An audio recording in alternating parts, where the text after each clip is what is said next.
Even before COVID, not a week goes by without the publication of a new study highlighting a decline in our physical, emotional, mental, and social well-being at work. From rising stress levels to loneliness, something about work isn't working for us.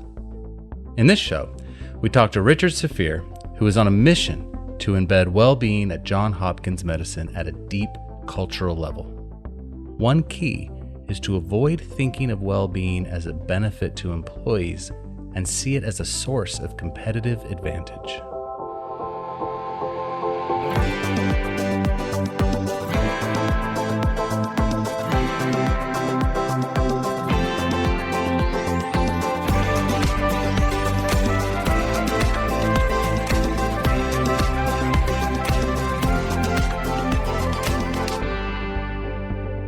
In this conversation, we're looking at how one organization is tackling the well-being crisis. John, I know this has been a major focus in your team's work over the years. So before we join our guest, can we discuss what you think is working and not working from your experiences? Well, in the past decade, we've talked to thousands of employees, managers, and leaders worldwide about their experience of managing their well-being as demands and disruption have increased. And a recurring theme has been the mounting frustration these people have in their attempts to adopt healthy habits, which typically fail after a few days or weeks.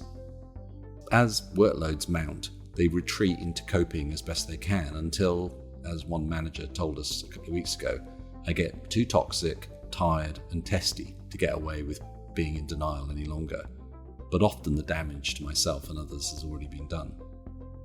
Growing numbers of alarming burnout studies reflect a negative normal cycle that defines people's lives, where it now seems normal to feel constantly tired, irritable, and detached.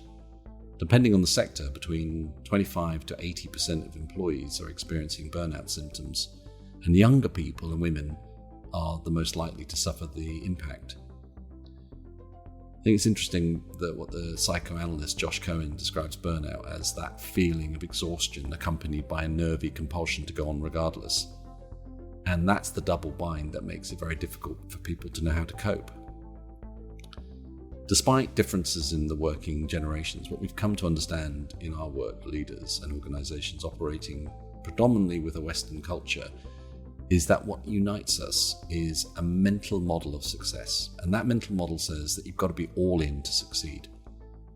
So despite all the greater awareness that we have about how overworking adversely affects our well-being, being all in is acknowledged as culturally essential by over 2/3 of everyone we speak to about what it takes to make progress at work. The underlying and unspoken assumptions associated with this mental model include that you've got to sacrifice your physical, emotional, mental, and social needs to achieve financial success, status, power, and ultimately freedom. Another associated but generally more cloaked assumption is that if I can't get what I need, then others can't either. This is the way it is. So if I can't speak with my children, why should you? And I think many men don't acknowledge the advantage they gain from being able to double down on this mindset because their partners take a disproportionate share of the domestic and childcare needs. And that's contributed to another set of social problems, including rising divorce rates and mental health issues amongst children. This mindset's third component is how our physical feelings and emotions are interpreted, because mostly they're ignored and stuffed down, and they're justified or laughed away because the primary feeling we experience when we can't get what we need is resentment. And that's a toxic inhibitor of motivation, focus, learning, and adaptation. Instead of acknowledging these feelings, they're often externalized, placing us as the victims and defining what we can't do at work or home. In the past, the balance sheet of being all in may have worked, particularly for senior managers. The rewards often seem to justify the sacrifice. Today, the deal looks broken. Rising lifestyle diseases, divorce rates, addiction, suicide, and the impact of unhappy families on children's mental health are just some of the symptoms of the sacrifice mindset when it's confronted with rising demand and uncertainty. For leaders, losing connection with their needs undermines them really profoundly Because when you fail to acknowledge that your needs, you've got to justify the knowing-doing gap. And it's really hard to inspire other people, and it's impossible to be seen as authentic when you're like this. So perhaps most importantly, the sacrifice mindset, which is shaped by this unconscious resentment, dampens self-awareness and our willingness to accept and respond to change. Sacrifice mindset is also going to reject new realities and ideas and innovation that question the sacrifice that we're making. So that's why some of the D&I agenda is so hard to get going within large organizations, because acceptance seems only to lead to a sense of futility. And you can see this dysfunctional pay it forward mentality at work in the dangerously long hours that young doctors, for example, have worked for decades in the belief that they will benefit by learning faster. A year ago, the British Medical Council research found that 62% of junior doctors were suffering from depression, anxiety, stress, burnout, and emotional distress. These are people who are looking after our lives. Aside from the benefits of long hours never having been evidenced, how many of us want to be in a life-threatening condition evaluated by someone who's had 4 hours of sleep a night for weeks? So sacrifice mindset operating at scale creates a culture where our core needs are not prioritized and met, and meeting them seems an impractical proposition. Regardless of espoused values and goals of companies that are trying to adopt well-being, in a real-world situation, needs are rationalized away with pragmatic realism. This is why gender equality quotas attack a leader's sense of value and fairness. People getting what they need seems to confuse ideology with meritocracy, or why many leaders perceive well-being investments as giving people additional benefits rather than increasing their ability to perform sustainability. Does any of that resonate with you, Scott? Well, if I start with myself, I can see that it's my mindset and not my intellectual understanding of well-being techniques that keeps me from adopting them. For me, this points to the awareness problem that I describe in my own book, that we've intellectualized awareness with a sort of mental comprehension of a problem or idea, but it's so much more than that. And with all the complexity in our world, there's no question that it's not a linear equation of simply do this to solve that. So, John, how, in your estimation, do we break this either-or dilemma that well-being poses in our modern age? How do we move past the mindset that says, well, it's either my well-being or my success that must take precedence? Well, I believe the answer lies in a mindset where meeting our needs is the means to achieve fulfillment, live our values and maintain our well-being and perform. So rather than seeing needs as something to trade for success, we need to make the countercultural move and see them as the means of creating value. Because as artificial intelligence automates routine work, focusing on what makes us unique in this new world further makes a case for tapping into our needs so that we can fuel the most precious sources of human value creation: situational analysis, creative problem solving, judgment, and forming and enriching relationships. A sufficiency mindset is grounded in self-awareness of our core needs, including physical, emotional, mental, and social, and purpose, and a sense of volition to have control over these things. The principal mechanism for building this mindset is to increase our attention and sensitivity to our needs, which we become numb to when the sacrifice mindset is at work. So when we reframe from sacrifice, which is fundamentally about hours rather than value, and instead focus on meeting our needs, we are ironically tapping into what drives performance. When our physical needs for sleep, rest, nutrition, and movement are met, we can just put more energy into what matters into our lives. When our emotional needs to feel valued and safe are met, we bring more commitment and more of ourselves to the challenges. We feel empowered to create a great impact when we have the appropriate information and resources. When our social needs for connection and belonging are met, we're happier and suffer less depression. And when we can get more done as trust and collaborative problem solving increases. And when our needs for meaning and significance are met, and unlocks intrinsic motivation, which is well documented in terms of enabling greater resilience and creativity. Cumulatively, meeting our needs creates a sense that we're more in control of our lives, regardless of the uncertainty that might be operating in our environment. This makes so much sense, John. Really well said. So, in this conversation, we're talking to Richard Safier at Johns Hopkins Medicine, who's been working hard to create a holistic approach to well-being. What stood out for you, Scott? Well, I think Richard is focused on the strategy and culture of well-being. And what I like is that he believes that well-being is not a benefit, as many senior leaders see it, but a source of competitive advantage. What he also pulls out is that many organizations try well-being, but they don't really know how to do it. It's often given to a willing and often passionate, but under-resourced and inexperienced individual or individuals, and then it's cut or deprioritized after the initial launch.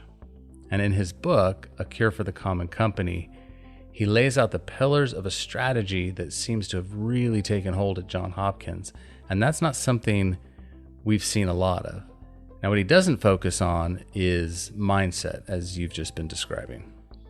No, but mindset is one crucial component. But without the strategy, leadership, commitment, and resources, mindset alone is insufficient. I completely agree. This is a really valuable contribution to helping leaders rethink how they can tackle the well-being crisis.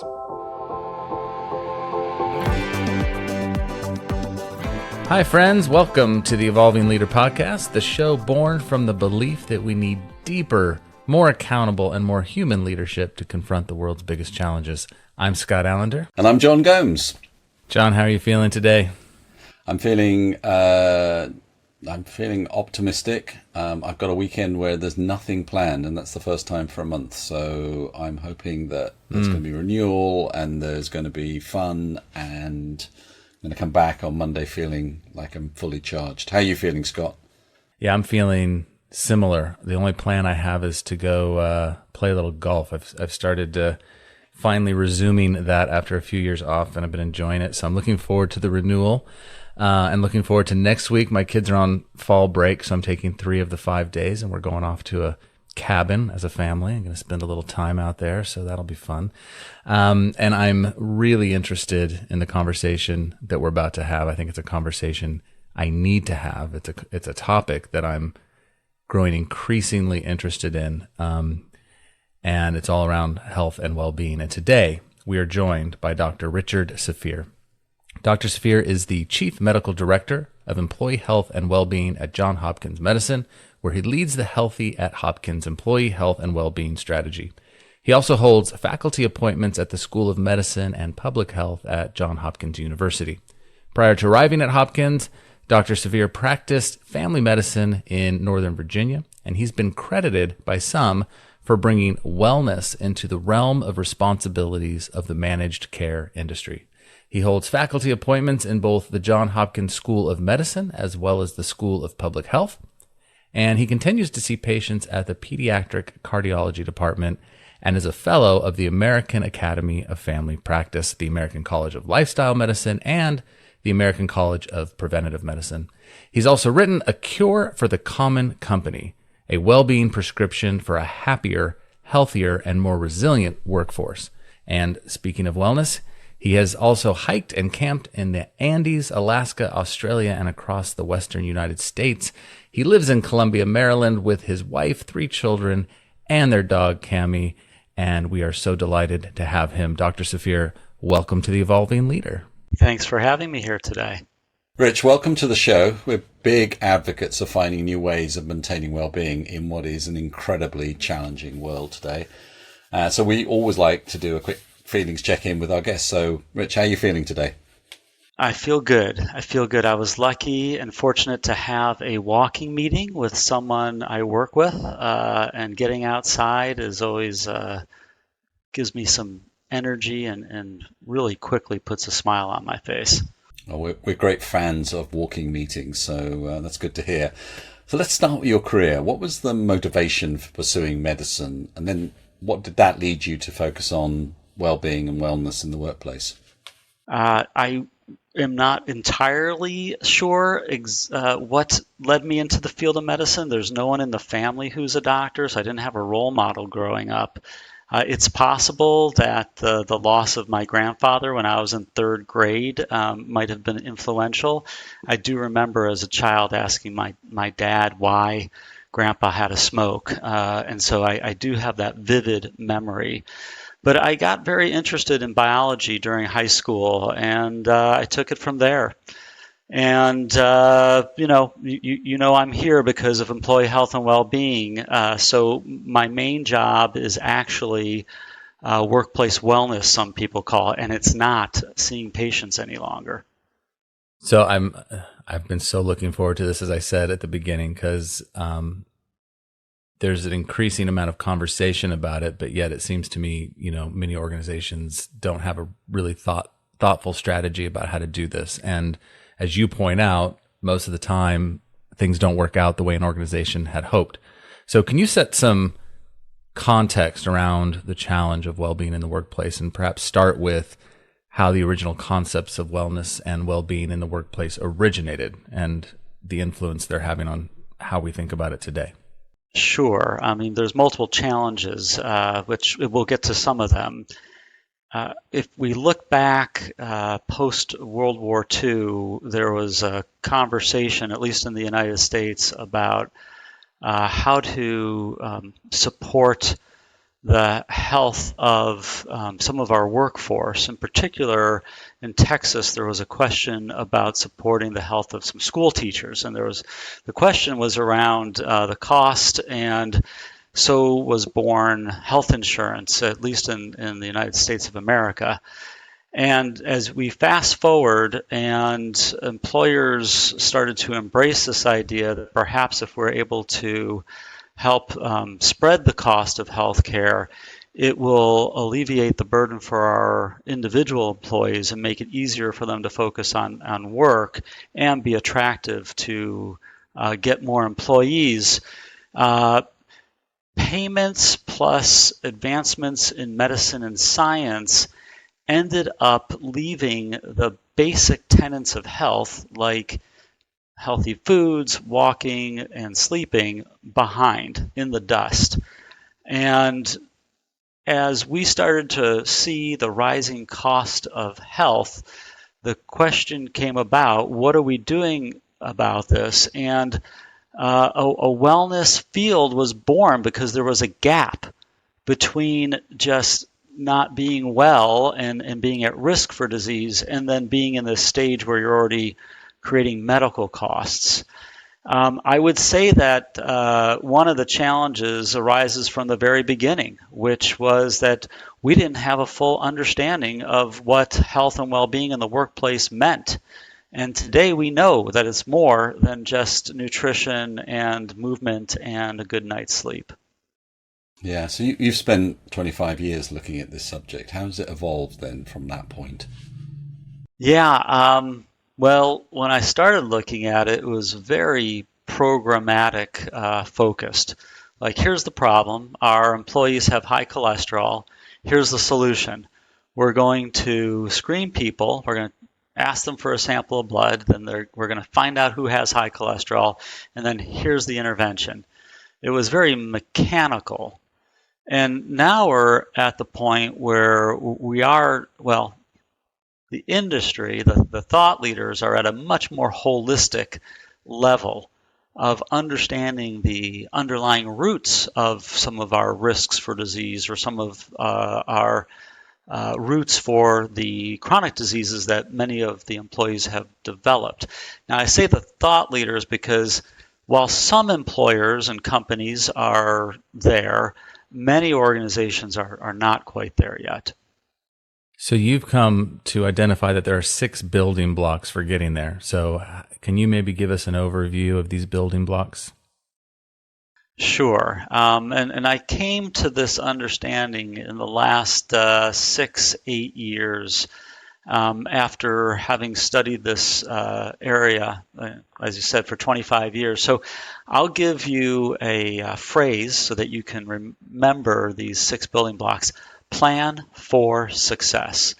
The P in plan is for peer support, the L for leadership engagement, the N in plan for norms, and then we'll skip over to the word success. The first S in success is for shared values.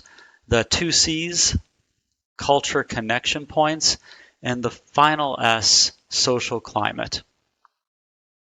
So it's really fascinating. One of the biggest determinants of what behaviors we'll engage in and our emotions are by the people we're around most of the time, our peers. So our peers are the people who are our equals. So a coworker, a friend, someone who's in another company with a similar role, people who don't hold power over each other, but rather associate with each other on a personal level and at an equal level. And the literature is quite convincing, and it ranges all these different behaviors that if we want to lose weight and we try to do that with somebody else who's also trying to lose weight, we're more likely to lose that weight. Same with quitting smoking, etc. Our leaders, our team managers at all levels are tremendously influential in our health and well-being, and most of them don't even realize it. Now, the building block is called leadership engagement, not just leadership support. The difference being we don't need our leaders to say this is important. We actually need them to be involved with the solution. Norms are for the collected expectation of a group of individuals. So teams have norms and organizations have norms. The norms, this expectation is, hey, this is what we do because this is the way you're going to fit in. It's bigger than just one peer who you might associate it with more often, because if you're on a team of 10, you may not really hang out with a couple people on the team, but collectively, you're likely to all behave similarly during the workday. If everyone takes a lunch break at lunch, you're likely to take a lunch break. But if no one does, you probably don't want to be seen as the outlier because you don't want your boss to think, well, I'm the slacker. Everybody else is working. The S in in success for shared values. Companies have values. Some of them follow them, some of them don't. Presuming that the company lives by their values, it's imperative that they include some form of well-being, employee well-being, as part of their value, because the literature bears out, the research bears out, that when organizations see their employees as humans first and then workers, when they actually understand that the well-being is an essential part of their business, their employees are more likely to be healthy and well, and the organization is more likely to be successful. Culture connection points, the fifth building block, these are the nudges. These are the different strategies that employers can use to nudge the employees to make healthier choices and have happier emotions during the day. Now, no one can make an employee be healthier or happier, but we can certainly set up situations so it's more likely. And then finally, the social climate. This is about the general feeling in the workplace or on the team. Is the morale high? Is the morale good? Is there a sense of trust amongst the people who work together? Does it actually feel like a team and not just a group of people who are all earning a paycheck? So it might, seem an odd question, but a company, an organization like Johns Hopkins Medicine, one might assume that this is a given, like in terms of a priority and an understanding of how people should be doing these things, but maybe not. So what did you learn? How did this play out, this way of thinking? Mm-hmm. Yeah. What were the biggest obstacles that you had to face? Right. Well, if listeners know about Johns Hopkins, it might be that they know about Johns Hopkins because of their leadership in medical research and advancing the field in bringing new treatments to people suffering from rare diseases. I mean, we are considered a quaternary healthcare delivery center, and people from around the world come to us because we have the expertise in a variety of areas that can't be found elsewhere. It's not likely that people know us for our health and well-being. So if you think about the roots of where Johns Hopkins has come from, I would say that it's not a slam dunk that Johns Hopkins Medicine has been as interested in a good night's sleep historically. And so when I interviewed for a job as a medical director at Johns Hopkins Medicine in the role of leading their self-insured health plan, there really wasn't much of a employee health and well-being strategy. Actually, there wasn't a strategy. There were a few pieces and parts, but it wasn't a strategy. And actually, that's what intrigued me to come to Johns Hopkins Medicine, because the institution wasn't even aware that they didn't have what they needed. And fortunately, they were receptive once understanding the science behind the area. Listen, fortunately, I work with leaders and colleagues that if you can explain that something works and why and who's shown that, if you can present the logic, then it's not a slam dunk, but the opportunities to move forward are much greater. So what were the big kind of ahas in showing them the evidence and the opportunity? Yeah, well, I mean, one of the first challenges, John, was to not come in and say, this is what I know. It was really more to help the leaders who were kind of in this space understand the opportunities that lay ahead.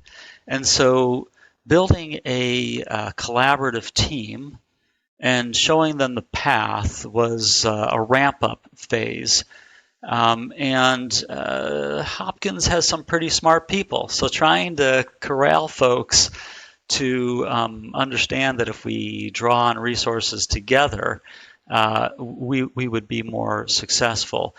Now, one of the earliest things that we addressed and eventually tackled was the overwhelming exposure to unhealthy beverages. Now, on the grand scheme of things, what we drink probably pales in comparison to how much sleep we get or how much stress level we have. However, when starting organizational change, and I do believe that practitioners in the employee health and well-being space are generally not versed in organizational change, and I encourage anyone who's listening to this, who's in this space, to get more comfortable with it. You need to find something that will ignite a group to rally around. And at the time, it was the right topic, it was the right scope. And so, John, that's what we tackled first, and took a few years because we didn't quite have the infrastructure built yet. But it helped us build the infrastructure because it allowed other people to see how having an infrastructure would make this transition to offering more healthy beverages much easier. So, Rich, let's pick up on organizational change, because that's what was coming to mind as you were talking through all of your building blocks. Because there's some organizations that, there's an external pressure to offer some kind of well-being as almost an attraction tool. Like, we do well-being here. We care about it, right? But it's sort of bolted on to the side of the organization, and it's not really in the DNA, right?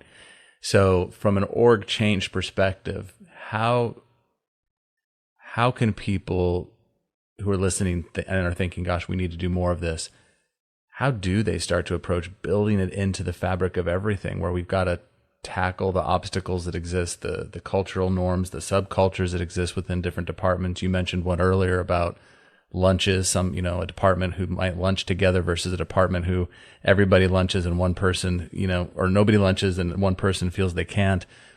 There's a lot in this. So how do we start to do that change? Well, I personally embrace the diffusion of innovation theory. I also drew on Kotter's 8 stages of organizational change as it was convenient for me. And I think that listeners need to figure out which model works for them. Now, I don't think everybody needs to learn about organizational change, but at least some of the people who are core to this work. And, depending on the size of the company, depends on how many people get involved, obviously.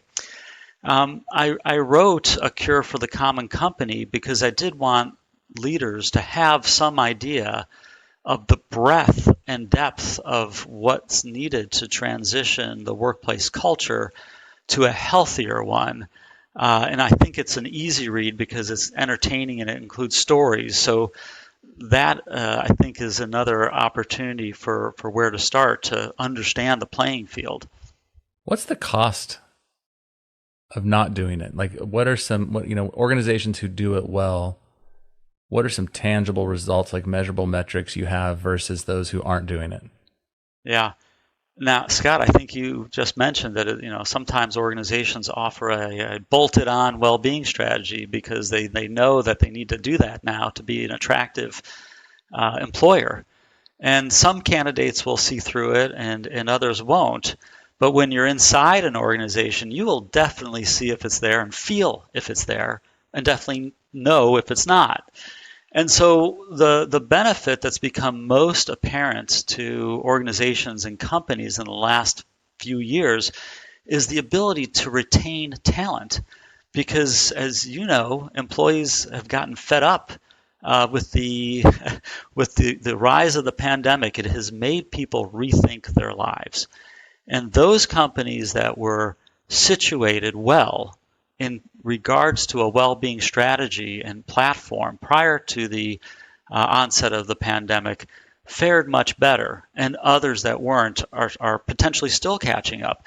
Now, the list goes on, Scott, but I think that example alone will resonate with almost everyone, if not everyone, who's listening to our discussion today.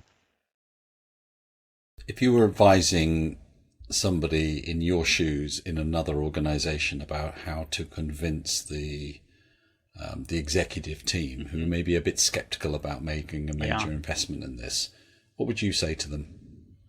Well, I mean, the first thing I wouldn't walk up to them and say it's not a major investment, but I just want everyone to realize that you do not have to commit a major investment to do this well. You do have to commit resources, so there is a need to approach your leadership, and I'll give you some thoughts about how to do that now. For one, you need to understand what is going to be important to the leaders that you're approaching. For some leaders, it might be about having people drink more water. For others, it might be around exercise. Back in the 1970s, when Johnson & Johnson, arguably one of the biggest health companies on the planet, was getting started with their employee health and well-being program, as I understand it, their CEO at that time was a big runner. And so starting with physical fitness was probably a no-brainer for the people who were part of those decisions. So get to know the individual or individuals who you're trying to make the case to, because something is going to resonate with them. Now, at the cognitive level, this is about a business decision based on what the evidence shows. However, it's really hard for a lot of leaders to separate their own personal health and well-being experience when it comes to the workplace and what's good for everybody else. So we have to kind of play to them to a degree in order to at least get started. John, does that suffice as a good opening? Because there's so many different directions to go with that question. I think that's a really interesting take, because I think where most people go to is trying to make a business case for this, rather than thinking about the personal motivation for somebody to kind of translate their own understanding of well-being into a motive for doing something for others. Yeah, and that's going to be necessary. And the first step, which I think people skip over, and often what I see is people saying, this is the most important thing because this is what our data says, or this is what the public health data says. Well, that all may be true, and yet you really need to make that personal connection with the decision maker or decision makers. And then once you do know where you're landing on, you do want to make a business case, and you do want to draw on data. If you can get data from the health plan, then I think you're going to be in better shape than if you can't. Now, depending on the size of your organization, depends on whether or not you can get data from the health plan. Now, depending on the country you live in, data from a health plan may not be as important. So maybe you have to look at employee retention information.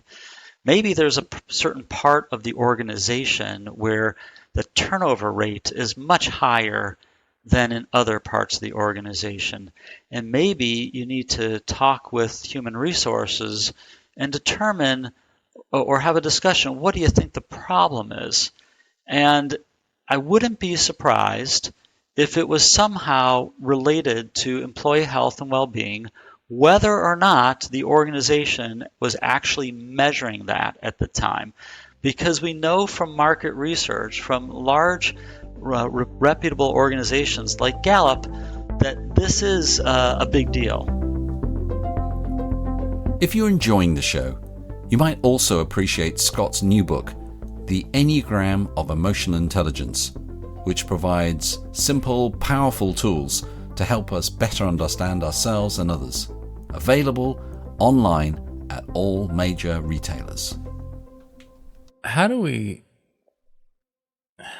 recommend approaching some of the education components to people? I think most people understand on paper, like they know what healthy and good looks like, and yet they tell themselves stories that I don't have time to do it. Or in many organizational cultures, bordering on near burnout is still seen as some kind of badge of honor, right? You work yourself to the bone. You don't, if you tell people, if you're only sleeping 4 or 5 hours a night, that's somehow evidence that you're a better worker. There's still a lot of these norms that need to be broken, so that people can find the space and freedom and to engage in well-being practices, right? So there's that delta between knowing and doing. I'm curious about the educational or anything else you have to say about that. Right. So providing education is a very low barrier. It's very easy to do, but it doesn't work very well. I mean, most of us know that we're not supposed to be smoking, right? And most of us know that we should be eating more fruits and vegetables and getting up and walking. So I think that the utility is low. And that's really one of the major reasons why organizations need to focus on creating a well-being culture in the workplace. Culture is the shared behaviors, beliefs, and attitudes of a group of people. And in the context of our conversation today, the group of people are people who work together. And it's about supporting those norms that point towards health and happiness and trying to pull apart the norms that are unhealthy and don't support our happiness. And it's a lot easier said than done. But education is just not an awesome strategy in and of itself. But I do want to say something about communication. Communication is an example of a culture connection point, one of those 6 building blocks. And communication can help nudge people a little bit closer towards doing something. But our communication needs to be a little bit more clever and a little bit more creative in order to make an impact. So if you walk into a cafeteria at Johns Hopkins Medicine in one of our hospitals and you want to have a food that has low sodium, then you can look at the board, the menu, and you can see a green dot next to those foods. And that's really important because we know that high blood pressure is one of the most common chronic diseases in developed countries around the world. Half of the people don't know they have it. It's a highly undiagnosed condition, and many people are in the pre-hypertension or at risk. And this just makes it easy. This green dot is a form of communication. So instead of writing a whole newsletter about hypertension, and I'm not opposed to that, but we've got to get more creative to communicate in different ways and get the attention of folks and make choices more easy. It's always surprising to me that unhealthy choices are even an option in a medical place, right? I've spent more time in hospital waiting rooms than I care to would have wanted to, but I go to the cafeterias and I'm astounded by the level of unhealthy choices that are even available in that space. It feels like they're trying to create their own future business to me. Is there any collective push, at Johns Hopkins to? I love the green dot. I think that makes so much sense because it reminds you in real time, like, here are my options and this one's better. Is there a gradual push towards trying to make all the options healthier? Yeah. So we have a nutrition policy. We've gotten to that point where we actually have a policy that spells out what we should be offering to our employees. And the policy allows for flexibility. So I can understand why. Listen, I got my undergraduate degree in nutrition, and that actually was influential in my pivot from being a full-time family doctor to the role I'm in now. So I am all for healthy eating. And yet we know that there is some need to give flexibility in these types of strategies. What would be ideal is for the organization at large to be behind the effort for making it easy for people to have a healthy and well day. If you were to do something like eliminate choice, and whether it's your food choices or you tell everybody at 8 a.m. if you're an employee you have to do 10 push-ups, you're creating some conflict, and that alone decreases the social climate. So social climate is another part of the building blocks. Employees, individuals, humans want to have some autonomy. We all want to have some control over our own day. And so that's really the essence, Scott, as to why we wouldn't go that route. Now, I will tell you there's also another reason. Our cafeterias are open to the visitors in our buildings. And so there's also some practical implications. Yeah, that makes sense to me. But listen, my mom was recently, if my mom's listening, I'm not going to give any of your private health information, but she was recently in the hospital. And listen, I went and visited her, of course, and I was in a Hopkins hospital. I was really disappointed with what was on her tray, and she knew because I've been on, because she's got to live with me. Anyway, it's not great for most patients.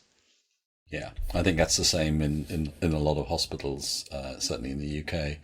Having spent a lot of time there with both my parents in the last 5 years, looking at the food. Now, I was bringing my own stuff in for them. So let's get into a kind of quite specific tactical thing that you talk about in the book, which I thought was interesting, which is, there isn't just one culture and one norm. There are multiple in organizations. So how do leaders optimize for subcultures that exist in organizations where the norms may be very different from the rest of the company? How do you tailor it in a good way? Right. So this is why it's important for leaders at all levels to have some type of training or reading on their role and responsibility in supporting the health and well-being of the people on their team.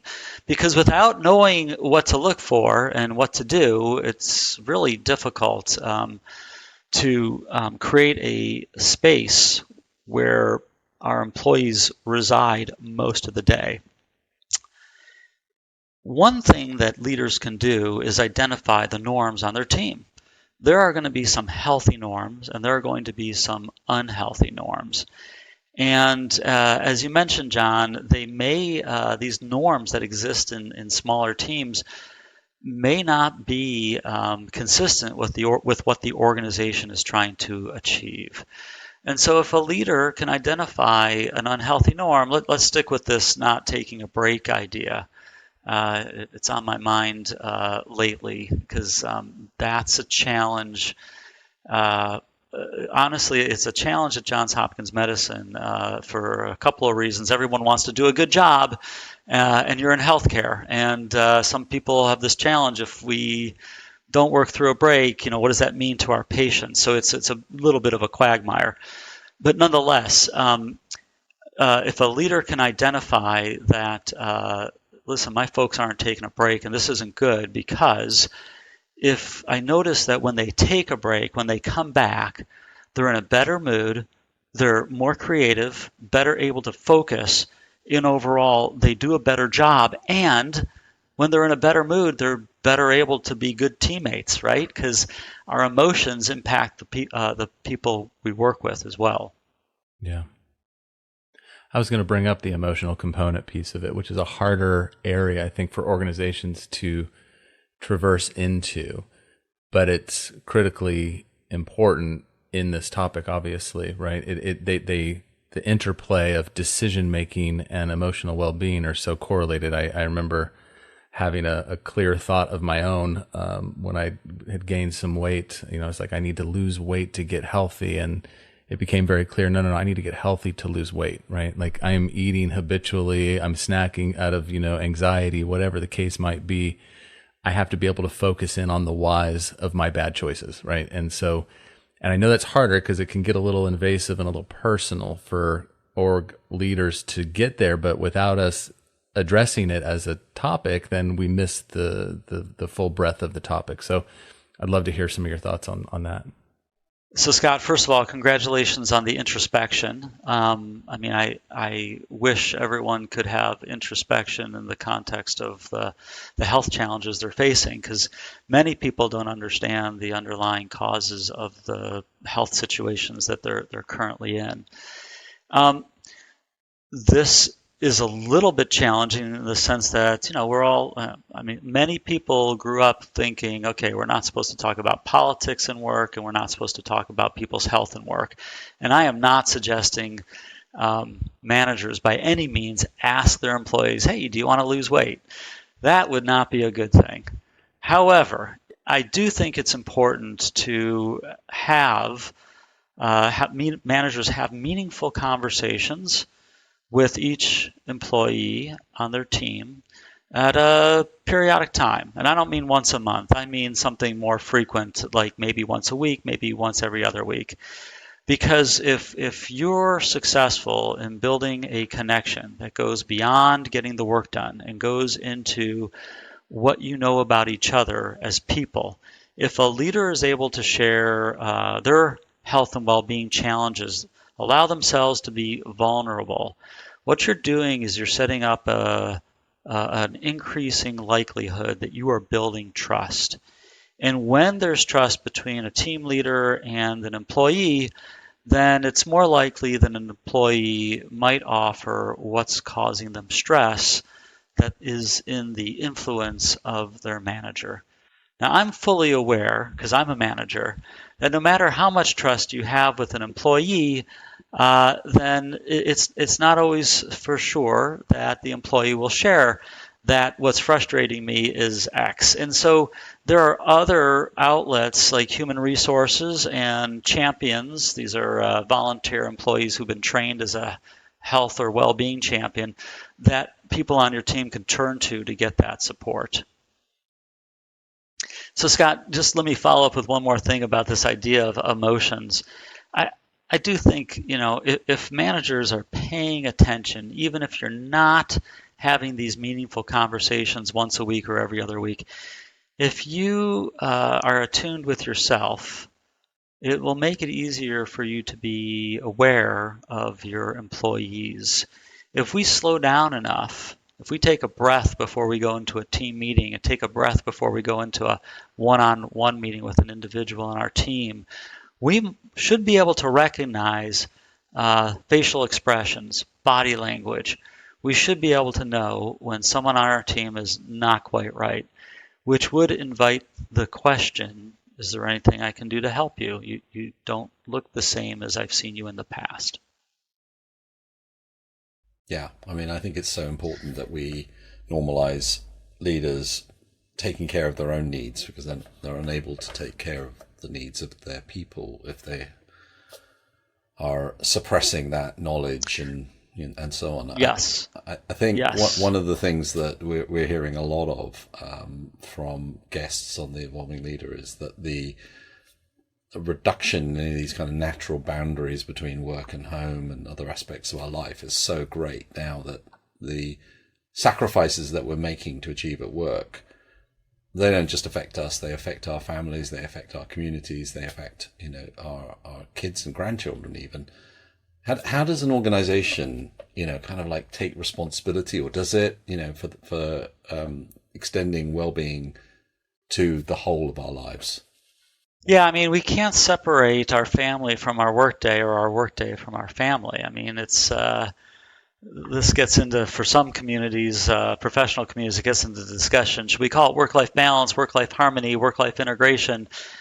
So you are right, certainly, to bring this up, John. I mean, at its core, if an employer does a great job of supporting the health and well-being of their workforce, then the individual is going to go home and that family is going to have a happy and healthy mom, dad, older brother, whatever it is, whoever's living in the household. So right there, there's a connection. I'm pretty sure that's not what you meant, though. And so depending on the circumstances or the context, many employers extend certain benefits to the entire family in order to show their support. Now, I don't know what it was like in your communities growing up or even 20 years ago, but in the communities, in the community I grew up in and the communities I've worked in for the last 25 years, gone are the days of the company picnic. Gone are the days of the holiday party where employees could bring a guest. We don't really have the opportunity to help others up front see our family members or the important people in our lives. Now, what some employers are doing, and I've seen other employers do different things. I give examples in the book. At Johns Hopkins Medicine, I have seen many teams in their break room, they have pictures of someone in their family or their dog, and I think it's great. I mean, it's not only good to help other people see who's in your life, but it helps us during the day to see one of our loved ones or our pet. I mean, I don't know, you guys might have just seen me instantly smile. I mean, it is hard not to smile when you see a loved one smiling, especially during the day when you're running around and there it is, there's that picture. It's such a nice grounding to just slow you down for a minute.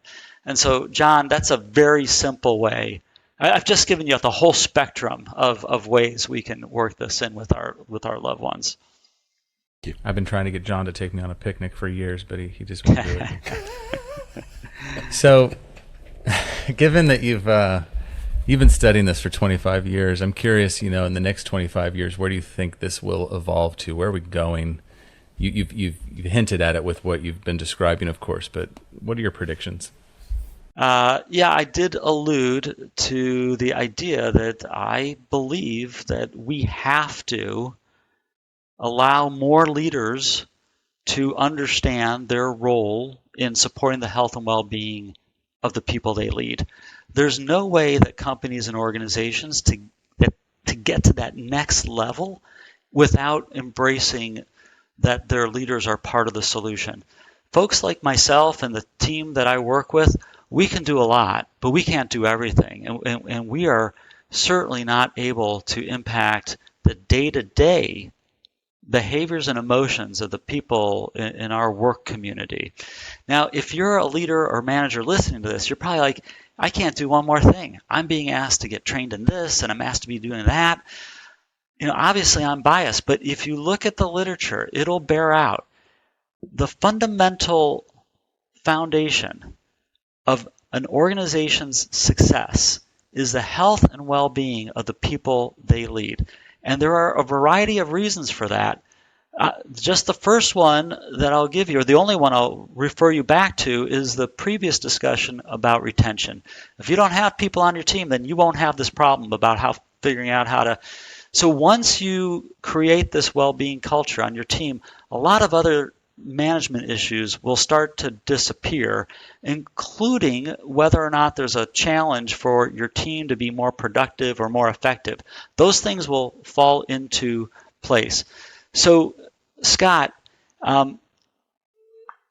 there is some movement on this front, but I believe this has to be the next big thing in order for us to move forward. Yeah, that's a good challenge and call to action for our listeners. I think it's a great place for us to land our discussion. Thank you so much for your time, Rich, and everybody. Go get your copy of Cure for the Common Company. There's a lot more depth in the book that we didn't get to cover in detail here. So do read it and think about how you can apply this to your own workforce. And until next time, folks, remember, the world is evolving. Are you?